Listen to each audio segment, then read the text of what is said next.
ignore how my voice sounds, because every time I record my voice I sound really tired and I'm kind of sick right now. But edit with me with a bit of a tutorial.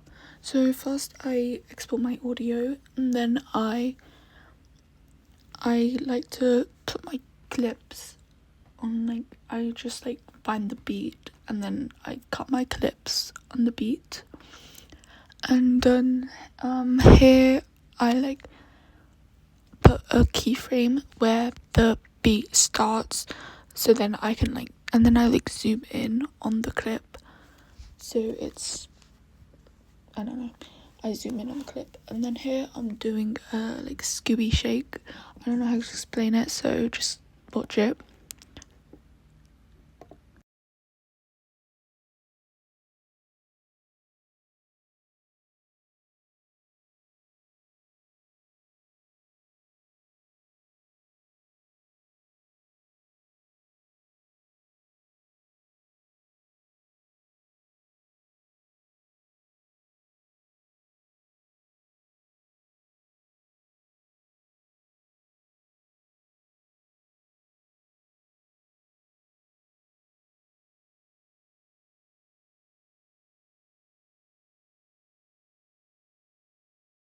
Everything's on beat. Tell about me, baby. Sweet brown sugar, that's what I call this female. Bad from the head to the motherfucking toenails. I ain't sprung. Here I'm doing the velocity. It's not like that noticeable, but I still do it anyways. I put the first beat at around 2 point something, the second beat at about 1 point something, third at like 0.3, the fourth one at about 0.9ish, and then the last one is at about 3.5 or above. And then I just adjust it so then the clip is the same size, same length as it was before. And then I just repeat that for all of my clips.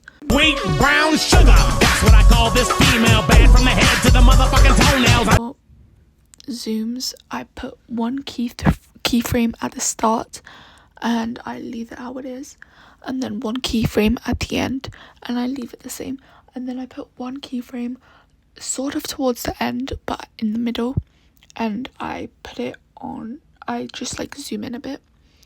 And then for the next clip I do the first keyframe zoomed in, the last keyframe zoomed in, and then the middle keyframe I zoom out. I repeat this for all of the clips, and then I go back, and then I put the first graph cubic out and then the second graph quad in, and then I just do this for all the clips, and it should look something like this. Tell about me, baby. Sweet brown sugar, that's what I call this female. Bad from the head to the motherfucking toenails. I ain't. Then for like the flash effect, I'm gonna put it on the screen right now. So for this like flash effect, which I did here, I'm gonna get a black overlay and put it to the smallest. Then I'm gonna put it in between the two clips, and I'm gonna do fade in and fade out and put it half the length of the clip. And I'm gonna duplicate that and put it on all of the clips. Then I'm gonna get a white overlay and go to splice and put it on overlay. Then I'm gonna cut it this so then it fits between the two black overlays, and then repeat that for every single clip and just like readjust it if you need to.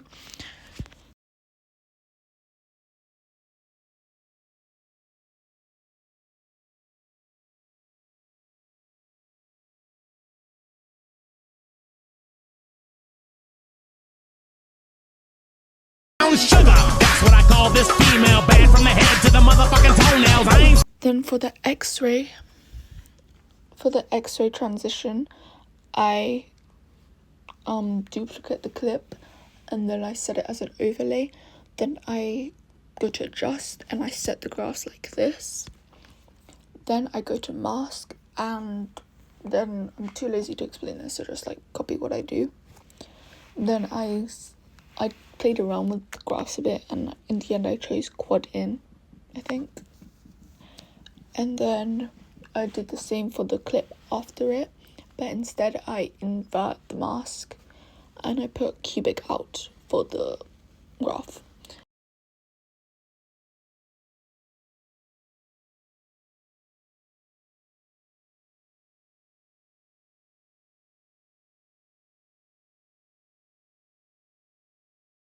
Then I did, for the zigzaggy transition, you search bad TV in effects, make the clip as small as possible, and put it in between the two clips where you want the transition.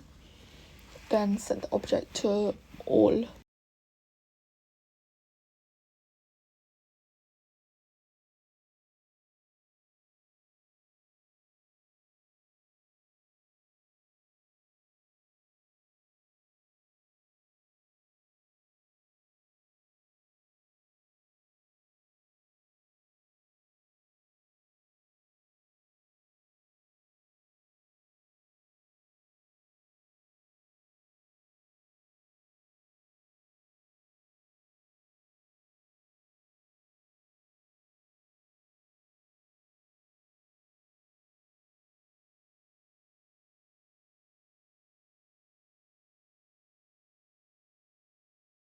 This bit felt a bit empty, so I decided to add a little watermark. This is like, I don't usually do this, it just felt empty.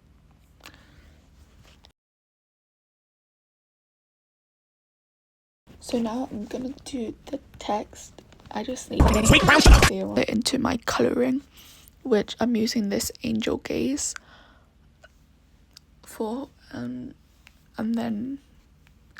then you find where the loop is.